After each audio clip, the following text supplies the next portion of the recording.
Assalamualaikum warahmatullahi wabarakatuh, sobat-sobat semuanya. Seperti yang kita ketahui bersama bahwa beberapa hari terakhir ini sedang ramai demonstrasi di berbagai kota di negara kita.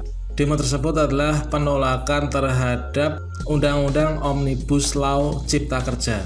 Nah, baru-baru ini ada informasi yang dirilis dari Kominfo yang mengungkap hoak dan fakta seputar Omnibus Law Cipta Kerja.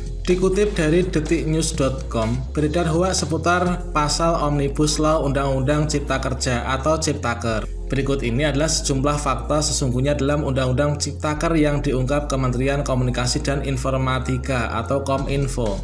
Sebagaimana kita ketahui, kesepakatan soal UU ini diambil dalam rapat paripurna yang digelar di Gedung DPR Senayan, Jakarta pada hari Senin kemarin. Undang-undang ini disahkan dengan diwarnai penolakan fraksi Partai Demokrat dan PKS.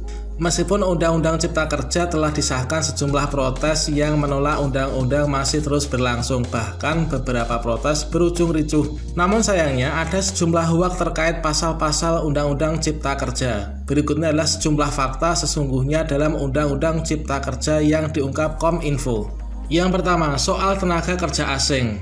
Ada berita hoaks yang mengatakan mempermudah tenaga asing.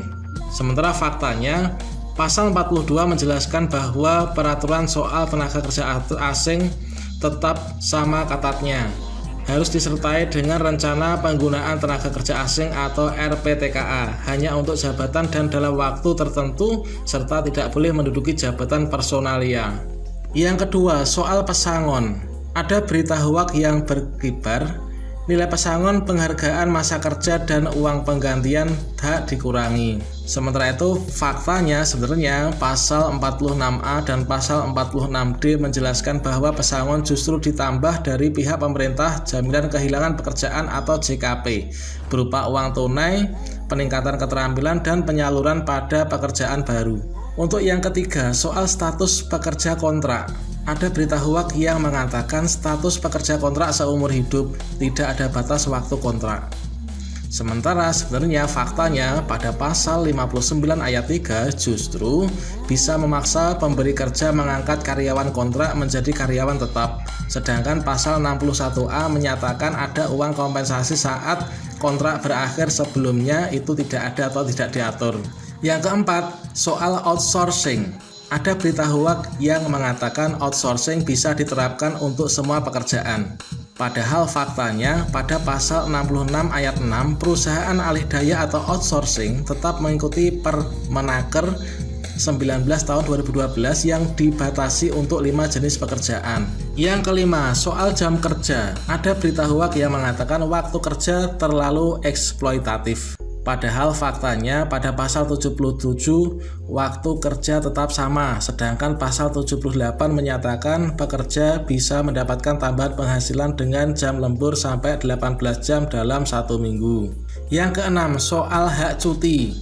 Ada berita hoaks yang mengatakan hak cuti hilang. Padahal faktanya pada pasal 79 menyatakan bahwa waktu istirahat dan cuti masih diatur dan tetap mendapat upah penuh. Cuti haid, cuti melahirkan juga tetap menerima upah penuh atau tidak diotak-atik. Nomor 7, soal upah minimum kabupaten atau kota atau UMK. Ada berita hoaks yang mengatakan UMK dihapus. Padahal faktanya pada pasal 88C justru menyatakan bahwa gubernur wajib menetapkan upah minimum provinsi atau UMP dan dapat menetapkan UMK.